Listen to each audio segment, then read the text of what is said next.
Andre, for that introduction.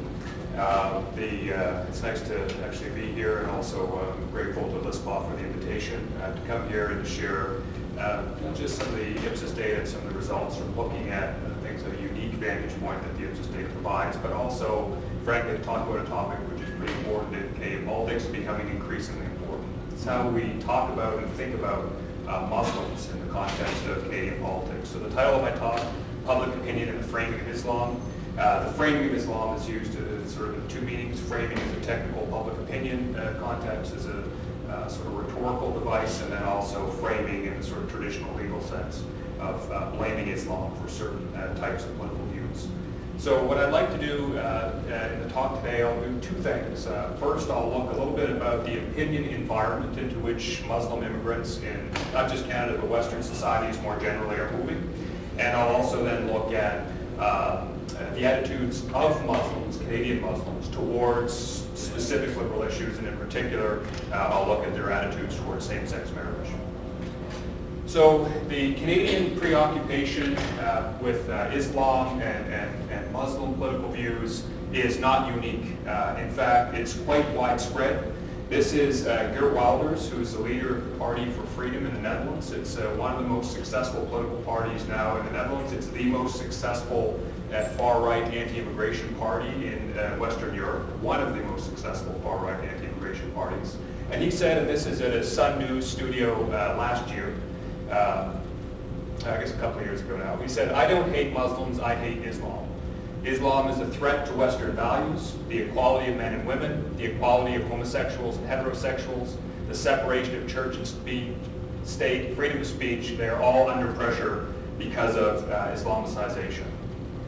And generally speaking, critics of Islam, both in Canada and across the Western world, often frame anti-Islamic positions as precisely that, a defense of tolerance against intolerance, of equality against inequality, and so on. And Muslims, it's argued, are inassimilable to Western society by virtue of their commitment to Islam. So it's not that you can't assimilate Muslims to Western society, it's that you can't assimilate Muslims so long as they maintain their commitment to Islam.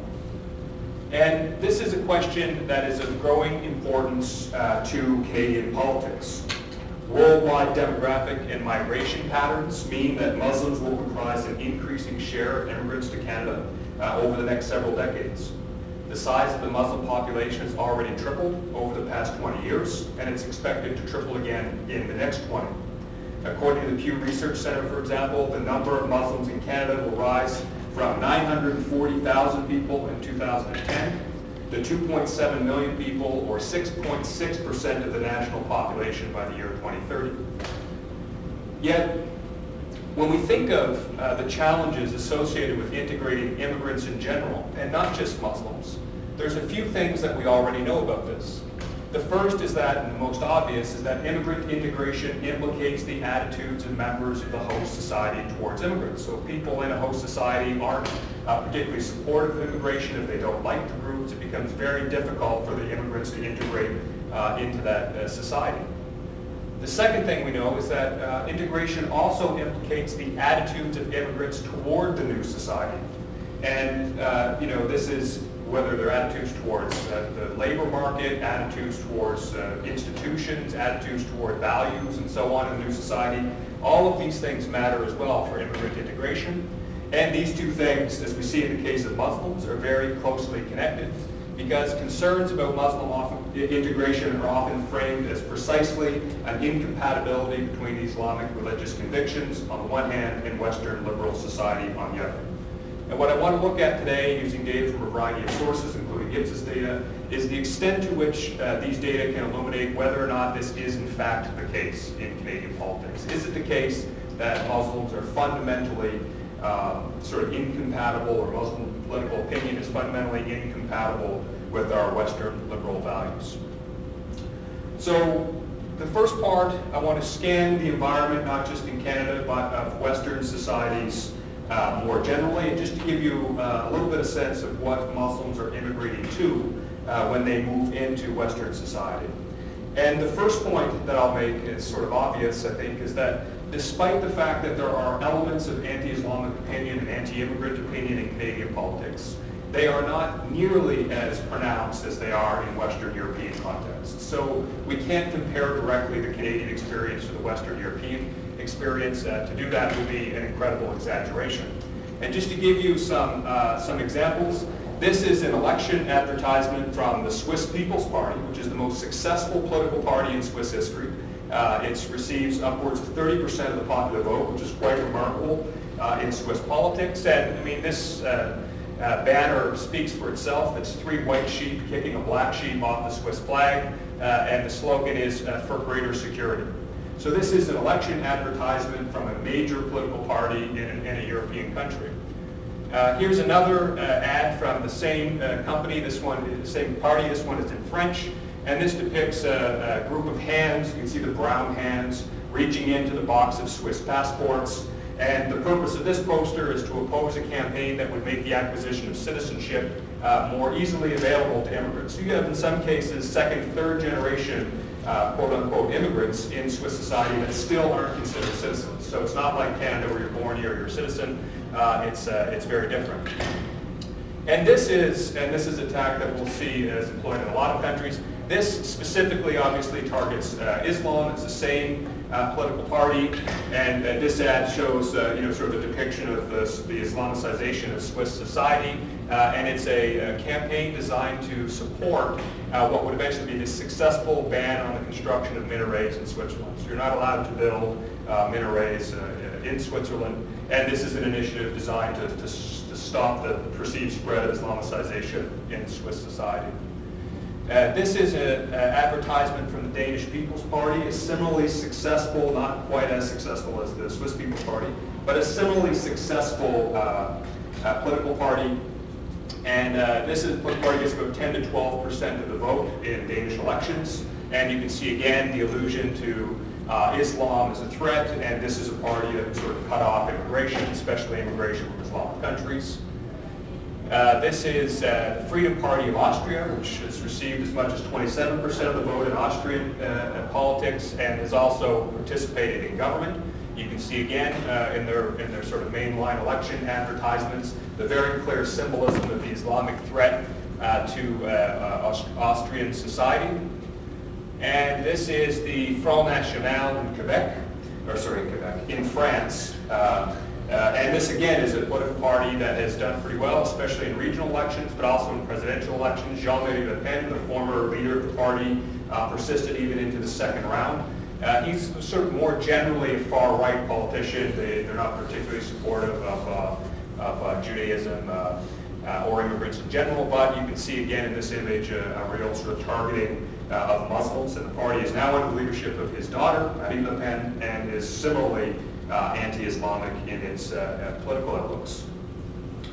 So, given what we know about the connection between elite discourse and public opinion, is there any evidence that this sort of anti-Islamic rhetoric actually has real implications or real consequences in the day-to-day lives of Muslims in Europe? And I think there is, and this is just to give you an example, this is a study by Adida, Leite, and Balfour from 2010. Some of you may be familiar with this research design, but essentially what you do is you look at available listing of job opportunities, and you construct CVs that are otherwise equal, and what you vary in the CVs are the names of the applicants. So the CVs are equal education, equal experience, and so on and so forth. And the only thing that you vary are the names of the applicants. And what you're trying to see is whether or not an applicant with a certain name, and particularly a name that triggers some recognition of the fact that they're from a non or a minority group, whether they suffer a disadvantage in the labor market. So they submit pairs of CVs to all of these different jobs, and then they look at the extent to which the applicants are called back. So they monitor the callbacks. So you can see in the first case with Marie Diouf and Aurélie Ménal, both traditional French names, that their likelihood of being called back for an interview are about equal, 27% for Marie Diouf and 25% for Aurélie Ménal. So that would be statistically equivalent. There's no difference between them. And then when we look at what happens when we compare Orami Minal to Khadija Diouf, which is designed to sort of signal a Muslim name, we can see there's quite a difference. So the Muslim applicant is only 8% of the time do they get a call back from their application. The only thing that sets their application apart is the name. And so in general, the French applicants are 3 times more likely to get a call back for a job than are the Muslim applicants. So when there's a sort of a widespread public opinion against a particular group, in this case Islam, that opinion can have real sort of tangible consequences for the integration. It's obviously pretty hard to integrate into a labor market if nobody will call you back for a job. So what about the Canadian case? And I would just mention here, I actually find it interesting, you see this sort of symbolism in this case of the Quebec flag as a hijab, and you can see this similar repertoire of political action in France, the use of the French flag as a hijab. But what about Canada? Well, as I mentioned, we don't have at the elite level the same extent of anti-immigrant rhetoric or anti-Muslim rhetoric. It's not as explicit, but there are a few things I'd like to point out, and this one I think is somewhat telling. So this is a political ad from the quote-unquote most right-wing political party in Canada. So it's the political right normally in Europe, where you'd expect to see some anti-immigrant sentiment, if not a lot of anti-immigrant sentiment. But yet this is the kind of ad that the Conservative Party of Canada put out. This is from the 2011 election. 百多年來，華裔不斷咁樣建設緊加拿大，雖然歷史對我哋唔係個公平，保守黨一直承認我哋嘅努力同埋對家國嘅犧牲。5年前，哈伯總理係更加為咗人頭稅作出道歉同埋平反。勤勞工作，重視家庭同保障社會嘅安全。所以我加入咗保守黨，為咗我哋嘅價值觀，係時候作出明智嘅選擇啦。So this ad is not the kind of ad you would expect to see from a political party that was seeking to play up its anti-immigrant bona fides or seeking to restrict immigration in the country. Quite the contrary, this is an advertisement that seeks to target immigrant groups and to draw them into the political party. So when the right-wing party in the country is releasing advertisements along these lines, these kinds of signals, it's not exactly conducive to the sort of generation of anti-immigrant sentiment in the population. But I would argue that it's not entirely an unblemished record. And in fact, there's some indication that the party sees the possibility that a different message may work in at least one part of the country. And to give you an indication, this is a campaign ad from the same election, same political party. Gilles Duceppe et son complice Michael Ignatieff représentent-ils vraiment les régions du Québec? Les immigrants clandestins abusent de notre hospitalité et de notre générosité. Mais le Bloc et les libéraux ont décidé de fermer les yeux. Ils s'opposent à la détention temporaire des immigrants clandestins et à des peines sévères pour les passeurs. Duceppe et Ignatieff, même combat, transformer notre frontière en passoire. Heureusement, il y a les conservateurs de Stephen Harper, notre région au pouvoir. So at least in the French advertisement, you get a different message. Now, to be fair, the message is about illegal immigration. But I think, to be honest, we can see some symbolism that would apply to immigration in general. You see the boatload of immigrants, for example. You see the leaking sieve, for example. So these are kinds of symbols that would appeal to people who opposed immigration in general, not just illegal immigration in particular. And I don't actually think this is entirely an accident. I think there is a view that in Quebec society, and we'll look at it in a little bit, that there is a particular animosity towards immigration in general, especially immigration from Muslims. And I think this is the Conservative Party trying to play into that animosity, as we've seen the Parti Québécois do very successfully over the last couple of months. But without doubt, in my view, the biggest issue on the sort of the public opinion about Islam has been the preoccupation in Quebec over the past 10 years with the so-called phenomenon of reasonable accommodation. So there's been public hearings, public commissions, media debates with academics, political parties debating it back and forth, and there's campaign pitches, and for lack of a better word, even public service announcements about reasonable accommodation. And I think that this debate is particularly important for a few reasons. First, it keeps immigration at the very top of the public mind. So immigration is not unlike a lot of other things. When elites don't talk about it, people don't tend to think about it. Second, it links immigration and religion, and let's be honest, immigration and Islam together, and I'll make a case for that point in a second. And third, it pits religion against sort of core liberal values, including the equality of men and women, the equality of gays and lesbians, and the separation of church and state. And just consider this advertisement, which was put out by the government of Quebec in support of the charter.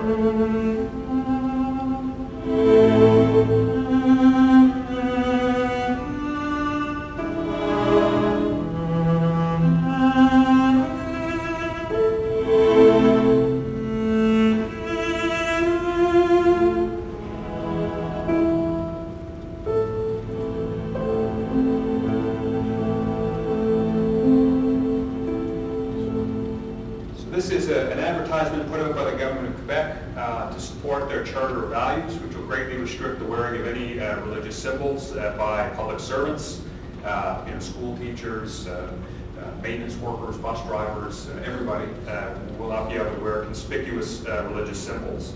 But I would say that it's important to make no mistake at all that this campaign is targeted at Muslims. It's framed as a campaign targeted at religion in general. In my view, it's very clearly targeted at Islam in particular. Sikhs, Catholic, and Jews are by and large collateral damage in this campaign.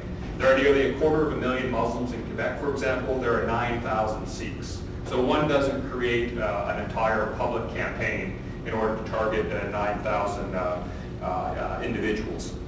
So you can see some of the things that would be banned.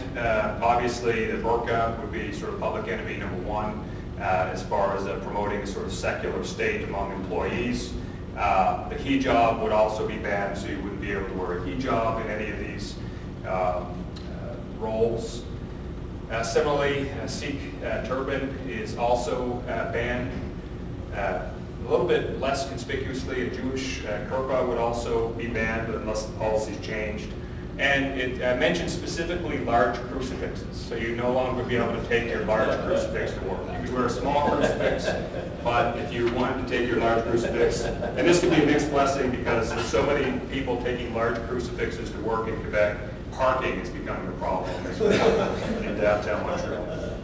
So this is, and I mean, it's not split. They will maintain the crucifix in the Legislative Assembly, so that's not going to be moved out, and yet daycare workers won't be able to wear hijabs. And that's not a judgment of it. I mean, I think if a society, it's not my role here today looking at public opinion to judge it. If a society wants a particular sort of environment, then by all means, obviously we would expect them to pursue that, but I do think it's important to be very clear that this reflects above all else a really sort of a lack of comfort with Islam. What kind of effect does this have on public opinion? I'm not into the Ipsos data yet. This is world values data. And the question, it asks people, it gives them a list of groups, and it asks them if there are any on the list that they wouldn't want to have as neighbors. So if you don't want people as neighbors, you want them in your neighborhood, that's a pretty powerful expression of opposition to that group. And it's not one that we would expect to see a great deal of in the Canadian context. And in fact, we don't. When you ask, well, people of a different religion, well, very few people, both in the rest of Canada and in Quebec, actually say they don't want people of a different religion as neighbors. So 2%, 3.5%, I mean, by survey standards, these are as low as it gets. Some of this is likely, people checking a box by mistake and so on and so forth. People of a different race, 2.3%, 6.4% in Quebec, which is a little higher than in the rest of Canada, but still quite low by international standards, certainly. It's about what the number is, for example, in the United States, even lower than that. Jews, 2.5, 8.3%, so a little bit higher, again in Quebec, but not astronomical. Immigrants in general, again, pretty small numbers. But Muslims, 6.1% of people in the rest of Canada admitted a survey they don't want a Muslim as a neighbor. And nearly 1 in 5 people in Quebec are willing to say they don't want a Muslim as a neighbor. So, there's all kinds of different sort of hypotheses that we could point out for this. We might say something like, well, this reflects within Quebec society a long-term discomfort with religion in general. Obviously, it's more complicated than that because the different religion question, the question on Jews, did not evoke the same level of anti-Muslim sentiment. The other thing I think is very important to point out This is a graph which shows across time, since 1990 to 2005, in different regions of Canada. So you can see the red line is the national average, the blue line is Quebec, and all of the other regions are plotted here. So this shows the percentage of Canadians indicating that they don't want Muslims as neighbors over time. And I think what's particularly neat about the Quebec trend is that really this is something that's only happened since in the 2005 World Values Survey. You didn't see the same discrepancy between Quebec and the rest of the country up until then. In fact, in 1990 they were about where the rest of the country was. So it's only in the last, I guess it would be 10 years or so now, that you've seen this change in Quebec. And it's not a coincidence, in my opinion, that this overlaps with the sort of increasing preoccupation of Quebec elites with the question of Islamic integration and so on and so forth. If we look at other patterns across time change, we don't see the same pattern when it comes to immigrants. So, Quebec, it's still a little bit higher, as I mentioned earlier, but it hasn't changed drastically over time. It's more or less constant. And we don't see the same pattern again when we look at people of a different race. So it's really only been opinions about Muslims that have witnessed this sort of surprising spike in the context of Quebec society. So the argument, as it's often presented, goes something like this. Muslims have values about things like gay rights and gender equality and so on and so forth that are incompatible with our liberal values about these things. And for this reason, there are people in liberal societies, especially people in a liberal society like Quebec, who are likely to harbor negative opinions about Muslims. So it's really a sort of a rational calculus, again, this defense of tolerance against intolerance and inequality against inequality. But I think there's a few reasons to be skeptical. We'll take it seriously, but there are a few reasons to be skeptical that that is, in fact, the source of anti-Muslim opinion. The first, and this is as a colleague of mine, Phil Tridavallopoulos, points out, is that we've heard more or less this exact same argument before. There's nothing sort of unique about it. Catholics, at one time, this is a picture of Catholics invading the shores of the United States. Catholics were seen as being papists, as being sort of, absolutely hierarchical, as being unassimilable to democracy. They'd never be able to develop a sense of national conviction because they maintain a loyalty to the Pope and so on and so forth. And so, in fact, actually just yesterday I heard that the state policy in Nebraska, which bans the display of religious symbols among public officials, and had been held up in Quebec as an example of another jurisdiction which had a similar proposal, similar policy to what the government of Quebec was proposing, that in fact, first of all, nobody even knew the policy existed because it was on the books, but nobody enforced it, so it was a dead letter law. But secondly, it was actually aimed at Catholic nuns teaching in schools, right? So this is a policy that was implemented 95 years ago, targeted at Catholic nuns, and much to the surprise of people in Nebraska, it was still on the books, right? So, so there is some overlap here. The second, I think, is that we've also heard this. We've heard this more than once. So this is the sort of picture of Jewish immigrants now arriving into the United States, and similarly Jewish immigrants were presented as being unassimilable to democracy, unassimilable in Western societies, on the basis, in part, because of their religious conviction. So there is the possibility that what we see now about Muslims is a sort of a new take on an old theme, an established theme, which is a discomfort that people experience when new groups arrive into their society. The second reason for skepticism is that anti-immigrant opinion predicts anti-Muslim opinion. And it does this very effectively, but there's a few reasons why I think we shouldn't play up this connection. And it goes something like this. People who don't like immigrants, people who don't like people of a different race, also don't like Muslims. So that's very clear from the data. But it's not the case that all people who dislike Muslims are also willing to say they don't like immigrants or people of a different race in general. It's something over and above this sort of basic anti-immigrant sentiment that accounts for anti-Muslim sentiment. And indeed, this is why it's a so-called quote-unquote crisis of public opinion, as the Bouchard-Taylor Commission in Quebec put it. It's precisely because the levels opposed to Islam are so much higher than the levels opposed to immigration in general. If only 2 or 3% of the Canadian population didn't want a Muslim as a neighbor, we wouldn't need to have big debates about reasonable accommodation. But given that the numbers start to approach 1 in 5, it becomes potentially a very important problem. And the third reason is that, and I'll talk a little bit about this as well later on, is that people don't think this way about politics. People don't make rational, calculated decisions in terms of sort of gearing their effective orientation to different political objects. And they also don't think that way about much else either. And I'll come back to that point in a second.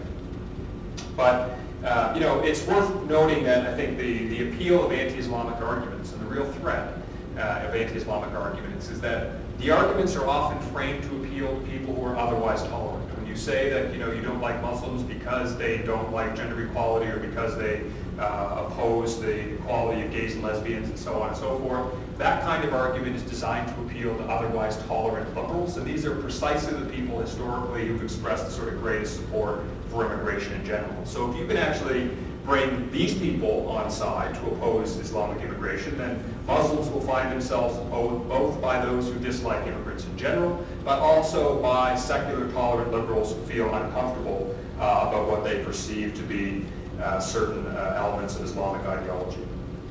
So though there are reasons to be skeptical about the sort of real, sort of baseline origins of anti-Muslim opinion, I think it's important as researchers for us to take that argument very seriously and to actually see to what extent the evidence, the public opinion evidence, actually bears this out. Are Muslims overwhelmingly more likely than other groups of Canadians to oppose gender equality, to oppose gay rights, and so on and so forth? That is, in large measure, an empirical question.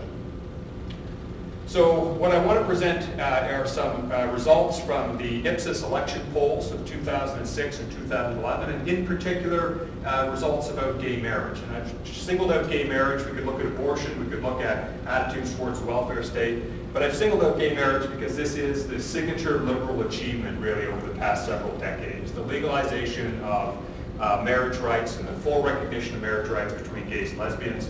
If ever there was a liberal policy achievement in Canada, this is obviously an incredibly important one. And Ipsos Reid, in both their election exit polls of 2006, 2011, asked equivalent or at least similar questions. Which comes closest to your views about gay and lesbian couples? Do you think they should be allowed to legally marry? They should be allowed to legally form civil unions but not marry? And there should be no legal recognition at all for their relationships.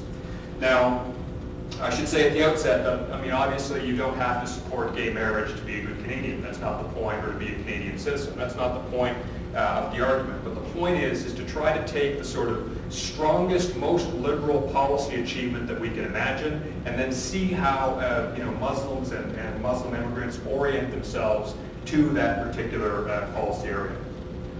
So this is the basic breakdown of opinion among different religious groups in this survey. And one of the unique things about the Ipsos data is the size of the survey actually allows us to get a pretty good number of observations for subpopulations. So Muslims, for example, are typically invisible in surveys. You might have 15 or 20 at best, but in this case we end up with 363, which isn't actually that bad of a number for extracting a sample.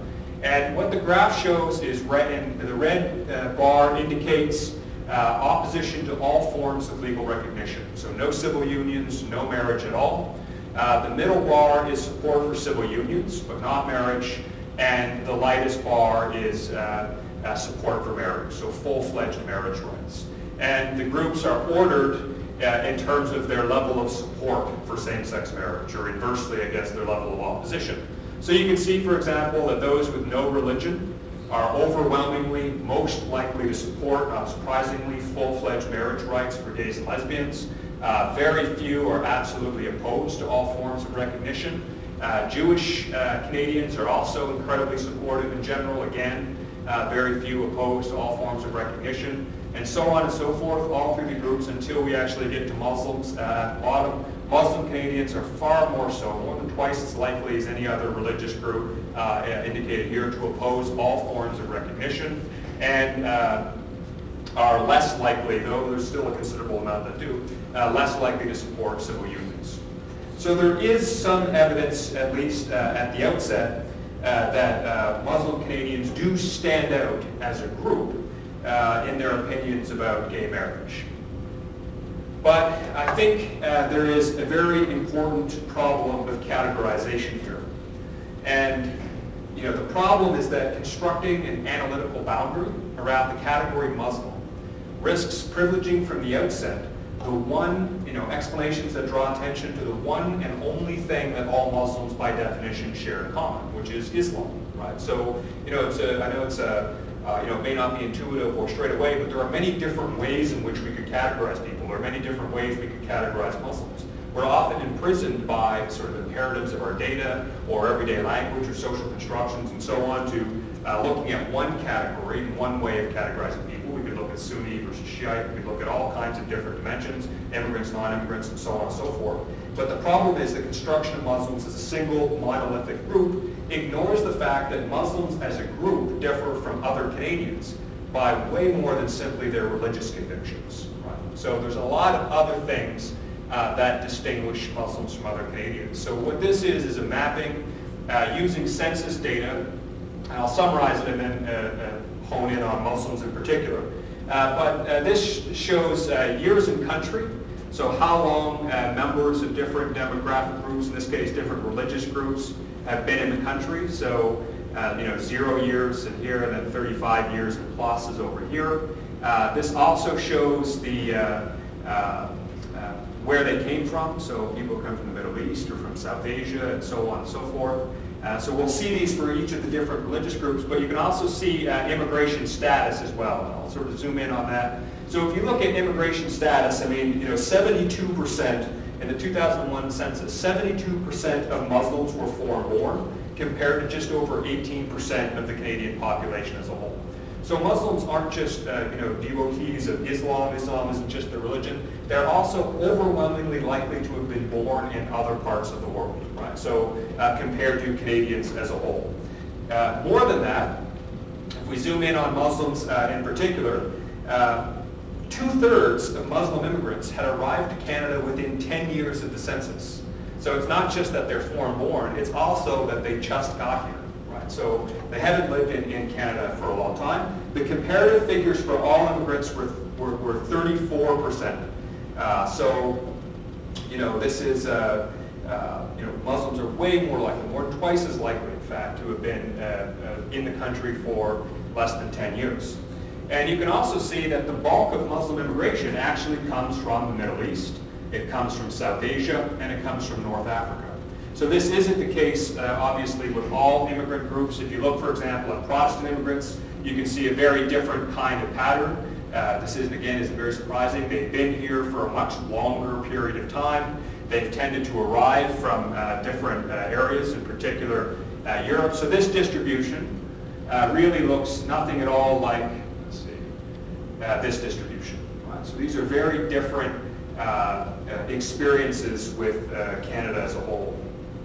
So this tells us that we may need to look certainly beyond religion when we try to seek out distinctive explanations for Muslims, because when it comes to opinions about homosexuality and other moral values, the opinions of people who have been socialized for the better part of their lives in foreign countries obviously cannot be expected to change in a single day. People don't just get here and then automatically adopt the values. This graph, I think, is a neat way of illustrating sort of the transition in attitudes toward homosexuality in Western societies over time. So the graph is moving along in time from the early 1980s until the most recent data point available, so the mid to late 2000s. The bubbles indicate national, each one corresponds to a country.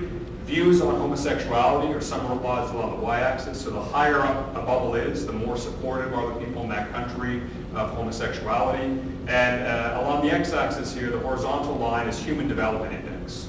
So, one of the sort of arguments that we expect to see is that as human development increases, higher levels of education, people have better job prospects, and so on and so forth, then their support for quote-unquote non-traditional moral values like homosexuality and so on and so forth increases. And we can really see in Western societies, Canada would be, I think this bubble here, this one maybe, and this is Canada. So you can see over time this sort of liberalizing attitude towards homosexuality. That's not surprising. It's the single largest opinion change recorded in any survey over the last 30 years. Nothing has changed more quickly than attitudes about homosexuality. Attitudes about race, for example, in the United States over the Civil Rights Movement do not even compare to attitudes toward homosexuality in terms of the rate of change. So we witnessed a massive change, and this graphic summarizes it. But if we hold the data constant and try to extract from it, sort of a snapshot, and look at it from a little bit of a different vantage point. So this is the same graph. It's just held constant. There's also more countries because we have more time points available here. But the size of the bubbles in this case corresponds to the proportion of Muslims in each country. So larger bubbles are Muslim majority societies, and smaller bubbles are not. And what I think is interesting is that we can clearly see, and this is sort of a regression smoother to try to summarize the relationship between Human Development Index on the one hand, level of human development, and mean opinion regarding homosexuality on the other. We can clearly see a relationship that as societies move up in level of human development, attitudes become more tolerant toward homosexuality.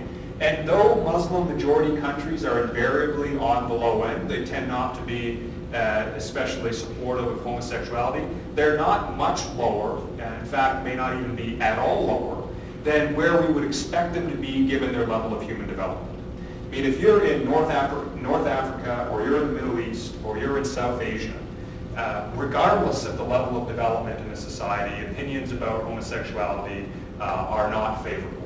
And whether you're a Muslim country, or if you see the case of Uganda, a non-Muslim country, they're similarly not favorable in these contexts. So it's not necessarily the case that because these societies are Muslims, they don't support homosexuality.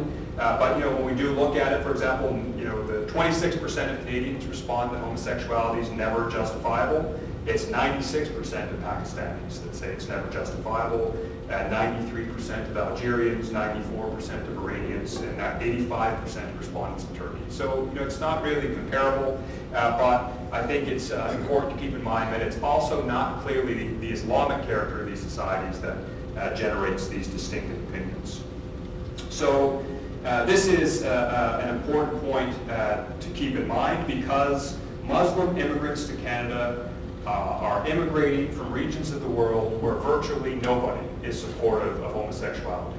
They've just gotten here, and so there's very little reason for us to expect, quite apart from anything that their religion or Islamic religion might teach, for people who immigrated from these regions to have the kinds of liberal values that we ourselves have only acquired really over the last 20 or 30 years. In the 1980s in Canada, there was no cities willing to recognize gay pride relationships. If you look at, you could think of popular culture. There's absolutely no support at all for homosexuality in popular culture. It's something people made fun of and ridiculed, and so it's not, I don't think, consistent with what we know about socialization to expect that people who spent their whole lives in these scenarios would automatically move to Canada and change right away. So this is the first bit of evidence, in fact, that Islam may not be the source of anti-gay or opposition to gay marriage among Muslims in Canada. But let's look seriously and try to determine whether or not from the Ipsos data we can actually see evidence that Islam does in fact have something to do with this change. So this is a graphic, and there's quite a bit of information summarized here. This is a graphic from the Ipsos data, and it's for different religious groups. So each panel corresponds to a different religious group. There's Jewish respondents are over here. Muslim respondents are at the far end. And for each religious group, it maps their level of religious attendance, so how often they participate in prayer, or in go to a mosque or a synagogue or a church. So less often than monthly, weekly, and then more often than weekly for each group. And then the y-axis, the vertical axis, is the percentage opposed to all forms of legal recognition of same-sex marriage. So no civil unions and no marriage, obviously. And finally, the size of the bubbles is the proportion of each group in each category. Right? So you can see, for example, for Jewish respondents, the vast majority of Jewish respondents attend a synagogue less often than monthly, and very few Jewish respondents attend more often than weekly. Right? So that's what the size of the bubbles indicate. You can also see for each religious group that as level of religious devotion, or at least attendance in this case, increases, so does their likelihood of opposing all forms of recognition for same-sex relationships. And this maybe isn't surprising. The more committed people are to their religion, the less likely they are to support same-sex relationships. And you can see it's particularly pronounced, well, Hindu, Sikh, we see a very strong relationship. Also among other, this is other Christian, actually.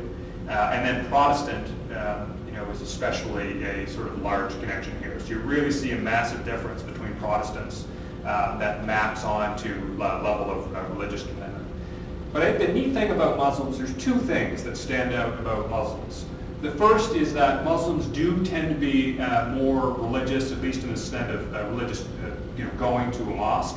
They tend to go to a mosque more often, more frequently than do other groups. Not by much, but by a little bit. There's more Muslims who are, as a proportion, concentrated in the weekly and more often categories than for other groups. But the second point that I think is worth noting here is that Muslims do stand out as a group for their higher level of opposition to these relationships, but it's actually not the Muslims at the highest level of devotion that really stand out. They're a little bit higher, but not much higher than sort of Protestants at high levels of devotion or other at high levels of devotion. What really stands out amongst for Muslims is this group with very low levels of commitment to a mosque.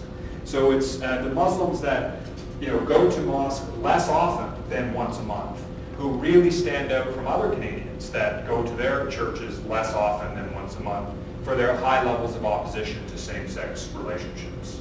So, to the extent that we can sort of disentangle level of religiosity from the effect of religiosity, we can think of level of religiosity as the average, size of these different balls. But we can think of the effect of religiosity as the difference between sort of low devotion and high devotion. Islam doesn't really stand out at all here from other religions. And this is a graph. It's based again on the Ipsos data, but also on a statistical simulation. So what this graph, basically compares is this is support for same-sex marriage, and this is opposition to all forms of same-sex marriage. And these are three different scenarios. So the first scenario asks, what if Islamic opinion or levels of Islamic religiosity were at exactly the levels we observe among Muslims? And what if the effect of Islamic religiosity is at exactly the level we observe among Muslims, right? What would their opinions look like? And this is the distribution. And this is the same distribution we have for Muslims in the population as a whole. But then we can actually play a little bit with the statistical simulation and ask a different question, which is, what if Muslims had the level of religiosity that we observe among Muslims? But what if the effect of Islamic religiosity was the same as the effect of religiosity among all Canadians in general, regardless of their religion? So the average effect for Catholics, for Protestants, and so on and so forth. So let's assume in this case that Islam is a religion just like all of the others when it comes to its association with opposition to same-sex marriage. Well, this is the result of that. Right? So when we treat Islam as a religion just like any other religion, we get a pattern that matches exactly what we see among Muslims. And then a different question, which is, well, let's say that Islam has the effect that we observe for Islam. Right? So it has the effect that we actually observe for Muslims. But that levels of religiosity among Muslims were the same as levels of religiosity among Catholics or Protestants and other groups in society. And then all of a sudden we get this sort of massive change, increasingly liberalized support for same-sex marriage among Muslims.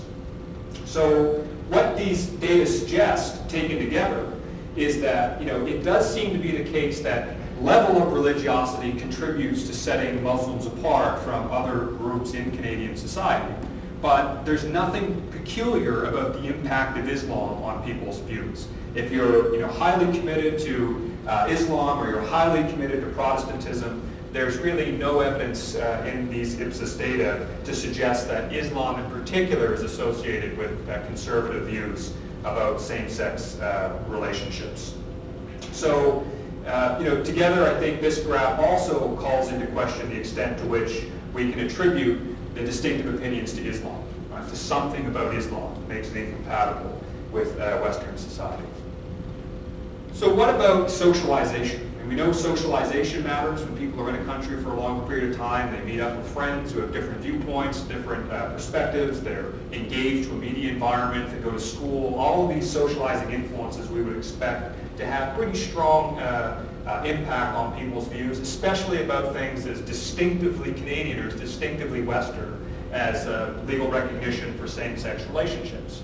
Well, the country as a whole, there's very clear evidence. Again, this is from the Ipsos 2011 survey, where we have more precise data about how long immigrants have been in a country, in Canada. So this is, on the x-axis, decades of residence in Canada. So how long immigrants have been here. The y-axis is the percentage supporting same-sex relationships. And the trend here is in some ways self-explanatory. The longer an immigrant has been in Canada, the more likely they are to support same-sex relationships. So when you just get here, you just arrived 0 decades, so less than 10 years, you're very unlikely to support same-sex relationships. If you've been here for 10 years, you're still much less likely than the Canadian average, which is way up here. But even for all immigrants as a whole, but as you are in the country for a longer period of time, among immigrants as a whole, you become more supportive of same-sex relationships. So remember from the earlier graph, virtually all of the Muslims in Canada are concentrated in these two categories. They just got here. So they're not even really that different from immigrants in general who've just arrived to the country in terms of their the apparent impact of exposure to the Canadian context on opinions about same-sex relationships. And this is, I think, one of the sort of graphics that may well have, or at least speak to, what I think is a potentially important policy implication. So this graph compares, for each of the religious groups, so Jewish, Catholic, other, Hindu, Sikh, Protestant, and Muslim. So that's the up and down, each of the different panels. But it segments the groups in terms of immigrants and native-born. So this is immigrant Muslims. This is native-born Muslims. And each graph also summarizes along the x-axis the level of education, ranging from less than high school education to graduate views, including all the way up views about. So you can see for each group, the effect applies especially strongly among native-born. The likelihood of opposing all groups except which could be a small number of observations issue. But we see this same trend among native-born. But I want to draw your attention in particular to the trend among Muslims. Except for this very small group, and these are people who have less than high school education who are immigrants. And the reason that's a very small group is because if you have less than high school education, you're unlikely to be admitted to the country as an immigrant. So immigrants tend to have higher levels of education than the Canadians as a whole. There's virtually no effect, except for that small group, for Muslim immigrants of education on their opinions about same-sex marriage. Now, I don't have the data to isolate where it is that they got their education, but this is a finding that's actually been observed in other work as well, which is that people who've been exposed to post-secondary education in non-liberal cultural contexts are no more likely to come out of that education with liberal political views than are those who haven't got the education in the first place. So the liberalizing effect of education appears to be to some extent conditional on being in a liberal society. And this is exactly what we see among native-born Muslims. That native-born Canadian Muslims, education has a massive liberalizing effect on their opinions about same-sex marriage. So, in fact, the group that really sort of stands out are these native-born Muslims that have less than high school education. So native-born Canadian Muslims with very low levels of formal education have opinions about same-sex relationships that mirror those of foreign-born Muslims who've come from, for the overwhelming most part, illiberal political contexts where homosexuality is in fact illegal let alone not tolerated. But among those with a university degree, they are much more liberal. And in fact, and again, this is based on a statistical simulation, this for native-born Muslims, this for foreign-born Muslims. This is level of education. Again, this is likelihood of these two opposing all forms of recognition of same-sex relationships. And the top two panels are the likelihood of supporting same-sex relationships. And I think the important finding here is this graph in particular, which shows that native-born Canadian Muslims with a university degree are no less likely than any other Canadian with a university degree to oppose all forms of recognition of same-sex relationships. So whatever distinctive effects that we observe among Canadian Muslims as a group, and whatever distinctive effects persist among Muslim immigrants, even through time, there's something about exposure to post-secondary education, whether it's the environment itself, or whether it's a self-selection effect, or whether it's some combination of these two things that undoes entirely Muslim distinctiveness. So this isn't, this is holding religion constant. So university-educated Muslims don't lose their religion. They still may wear a hijab, they still may keep beard length, they still may wear the attire. They're not less religious, but they're very clearly capable, as are people who subscribe to other religions, of separating, on the one hand, their views about liberal political issues and their religious convictions on the other. So, conclusions. There's a few points, just a couple of general points that I want to make in the debate. The first is that there's some work in terms of trying to understand political disagreement and where especially emotional disagreement comes from. I mean, people can disagree about whether one particular policy has one outcome or another policy has a different outcome, and we can easily understand why that's the case. But when people disagree passionately about politics, so that they actually get angry when somebody challenges their views or disagrees with them about some issue, there's probably something else that's at work. And I think in trying to understand what that something else is, that an important starting place is a body of work by Daniel Kahneman, who's a behavioral economist. Some of you may have heard of him. He's a Nobel Prize winner for his work on Amos Tversky on behavioral economics, so how people actually make decisions rather than how people supposedly make decisions in economic models. But Kahneman promotes an image of the human brain that's based on what he calls two systems. So a system one is this sort of intuitive, we react quickly. He refers to it as thinking fast, so we react on our intuitions or gut feelings. We see something, we have a reaction to it. That's our system one. And our system two, or slow thinking, is sort of our cold, calculated, rational thoughts. We rationally consider something, we think about evidence, and so on and so forth. And to give you, and this is from his book, a very good indication of what sort of implicates these two systems. And I use this trick on my colleagues. I use this one on students as well. But if you could imagine, let's say I asked you a question along the lines of, imagine you were planning a wedding and you had to buy centerpieces for 13 tables, and the centerpieces cost $39 each. Right? So you had $39 centerpieces for 13 tables, and I asked you to sort of tell me how much money you need to buy the centerpieces. The chances are there'd be a ruffling of paper, if you're like most people. There'd be some ruffling of paper, some calculations, and you'd give me an answer. Right? But it would take you some time. You'd have to think slowly about it. Your intuition wouldn't help you. But I've asked you a more basic, sort of straightforward question. And I said, imagine that you want to buy a bat and a ball. And the bat and the ball together cost $1.10, and the bat costs $1 more than the ball. Right? How much does the ball cost? Pretty instantaneously, without much thought, you would be able to give me the answer of 10 cents. Right? You wouldn't have to think of it. You wouldn't have to calculate. You wouldn't have to do any of these things. But the neat thing is that the answer of 10 cents is actually wrong. The answer is 5 cents. And you can see people wrestling when they try to think of this puzzle. Some people almost refuse to accept that the answer is 5 cents. But the answer is 5 cents. You could show it with sort of elementary basic algebra. And you can watch some people stare at a board they see the algebra, and yet they just have this overwhelming feeling that there's something wrong with the algebra. And they have this sort of, incompatibility between the answer their intuition gives them and their answer that the equation actually gives them, what the answer actually is for that matter. And this is the bat ball illusion, which Kahneman uses to illustrate this tension between our intuitive brain and our rational thinking brain. And the reason this is important for political disagreement, in my view, is work by Jonathan Haidt, who's a moral psychologist at New York University.